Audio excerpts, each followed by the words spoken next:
தமிழ்நாடு உலக முதலீட்டாளர்கள் மாநாடு 2024 வரும் ஜனவரி 7 மற்றும் 8 தேதிகளில் சென்னை ட்ரேட் சென்டரில் நடைபெற உள்ளது.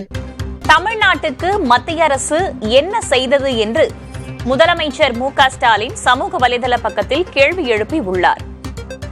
இடர்மிகு சூழலிலும் 1000 ரூபாய் பொங்கல் பரிசாக தமிழக அரசு வழங்குகிறது. தமிழ்நாட்டுக்கு மத்திய அரசு செய்தது என்ன என்ற கேள்வியை சமூக வலைதள பக்கத்தில் முதலமைச்சர் மு.க.ஸ்டாலின் எழுப்பியிருக்கிறார். அண்மை செய்தியாக பார்க்கிறோம்.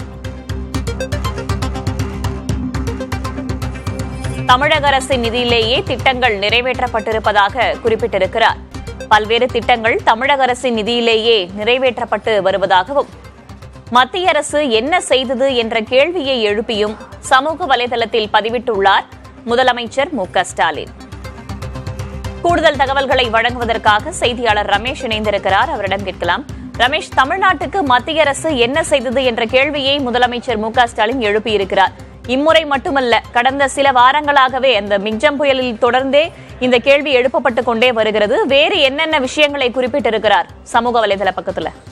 வேதவள்ளி, இந்த புதுமை பெண் திட்டத்திற்கான 1000 ரூபாய், கலைஞர் மகளிர் உரிமை தொகை திட்டத்துல 1000 ரூபாய் கொடுக்குறாங்க. அதே போல விடியல் பயணம், அந்த கட்டணங்களா பேருந்து 1000 ரூபாய், காலை உணவு திட்டம் மூலம் பணிச்சுமை குறைப்பு என்பன போன்ற இந்த அனைத்துமே பாத்தீங்கன்னா மாநில அரசுடைய நிதியிலிருந்து தான் கொடுக்கப்பட்டு வருவதாகவும் சொல்லப்பட்டிருக்கிறது. இந்திய மாநிலங்களின் நலன் காக்க வேண்டிய பொறுப்பில் உள்ள மத்திய அரசு தமிழ்நாட்டு மக்களுக்காக செய்தது என்ன? மத்திய அமைச்சரின் பேச்சுக்கு விரிவான பதில் தந்திருக்கிறார் நிதி அமைச்சர் என்று சொல்லி தங்கம் தென்னரசு தலைமைச் செயலகத்துல 2 மணி நேரத்துக்கு முன்னாடி பிரஸ் பார்த்தாரு. அந்த வீடியோவை தன்னுடைய எக்ஸ் படத்துல டேக் பண்ணி அதை போட்டிருக்காரு. அது மட்டும் இல்லாம இதற்காக பல 1000 கோடி ரூபாய் செலவு செய்வதாகவும், ஆட்சி அமைந்தது முதல் இது போன்ற பல்வேறு திட்டங்களை கொடுத்துட்டு வருவதாகவும் சொல்லி அது ட்விட்டர்ல தன்னுடைய கருத்தை பதிவு செய்திருக்கிறார். ஏற்கனவே இது போன்ற கருத்து பரிமாற்றங்கள் தொடர்ந்து கொண்டே வருகின்றன. தமிழக அரசு தரப்பிலிருந்து மத்திய அரசு செய்யல அப்படின்னு சொல்றதும், மத்திய அரசு தரப்புல சில நாட்களுக்கு முன்பு மத்திய நிதியமைச்சர் நிர்மலா சீதாராமன் தமிழகத்திற்கு வரும்போது மத்திய அரசு செய்தது என்பதான விஷயங்களை முன்வைத்து வருகிறார். இப்படி முரண்பட்ட கருத்துகள் இருக்கின்றன அல்லவா? அதனை நினைவு கூர்ந்து சொல்ல முடியுமா ரமேஷ்? நிச்சயமாக பாத்தீங்கன்னா நேற்றைக்கு ஒரு நூல் வெளியீட்டு விழாவில் பேசிய நிதியமைச்சர் நிர்மலா சீதாராமன் தமிழ்நாட்டிலிருந்து கடந்த 9 வருஷத்துல எவ்வளவு பணம் வசூலிக்கப்பட்டது, அது வரியாக அது மீண்டு எவ்வளவு திருப்பி கொடுத்தோம் அப்படின்னு சொன்னாரு. ஆனா இன்றைக்கு நம்ம செய்தியாளர் சந்திப்புல அமைச்சர் தங்கம் தென்னரசு கேட்ட போது கூட இது மாதிரி அந்த கணக்கு தவறான கணக்கு என்றும், எப்படி பணம் வந்தது என்பதை அவர் விவரிக்க வேண்டும், அவரிடம் நீங்கள் கேட்க வேண்டும் என்றும் கேட்டிருந்தார்.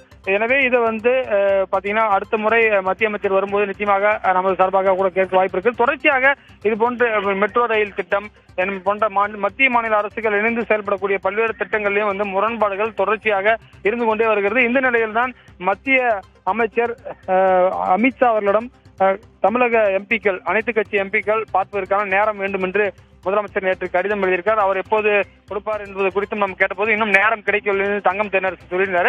எனவே இந்த கருத்து மோதல்கள் தொடர்ச்சியாக இருந்து வருகிறது. நேற்றைக்கு கூட பிரதமரை உதயநிதி ஸ்டாலின் அமைச்சர் பார்த்திருந்தாலும் கூட பாத்தீங்கன்னா தொடர்ச்சியாக இது போன்ற பல்வேறு திட்டங்களுக்கு இவ்வளவு முரண்பாடுகள் இருப்பதை நம்மால் பார்க்கப்படுகிறது. இந்த நிலையில் தான் பாத்தீங்கன்னா வரக்கூடிய 19ஆம் தேதி கேலோ இந்தியா தொடக்க விழாவில் பிரதமர் பங்கேற்பதாக நேற்றைக்கு உதயநிதி ஸ்டாலின் சொல்லியிருக்கார் அமைச்சர். எனவே அப்போது அவரும் எந்த மாதிரியான கருத்துக்களை சொல்கிறார் என்பதை நம்ம பொறுத்து பார்க்க. ஏன்னா முதல்ல பிரதமர் 2 நாளைக்கு முன்னாடி திருச்சியில பேசும்போது 2.5 மடங்கு, அதாவது காங்கிரஸ் கவர்மெண்ட்டை விட பிஜேபி கவர்மெண்ட் தமிழ்நாட்டுக்கு 2.5 மடங்கு அதிகமா பணம் கொடுத்ததா சொல்லியிருக்காரு. எனவே இதுக்கெல்லாம் அவர் கூடுதலாக பதில் கொடுப்பதற்கான வாய்ப்புகள் இருக்கிறது. வேதவழி, மெட்ரோ பணிக்கு குறைந்த நிதியே ஒதுக்கீடு என்றும் முன்னதாக அமைச்சர் தங்கம் தென்னரசுவும் குறிப்பிட்டிருந்தார். இவ்வாறாக மாநில நிதி தொடர்பாக அந்த முரண்பட்ட கருத்துக்கள் வெளியாகி கொண்டே வருகின்றன. முதலமைச்சர் மு.க.ஸ்டாலினும் அதனை பதிவாகிட்டிருக்கிறார். தகவல்களுக்கு நன்றி ரமேஷ். தமிழ்நாடு உலக முதலீட்டாளர்கள் மாநாடு 2024 வரும் ஜனவரி 7 மற்றும் 8 தேதிகளில் சென்னை ட்ரேட் சென்டரில் நடைபெற உள்ளது.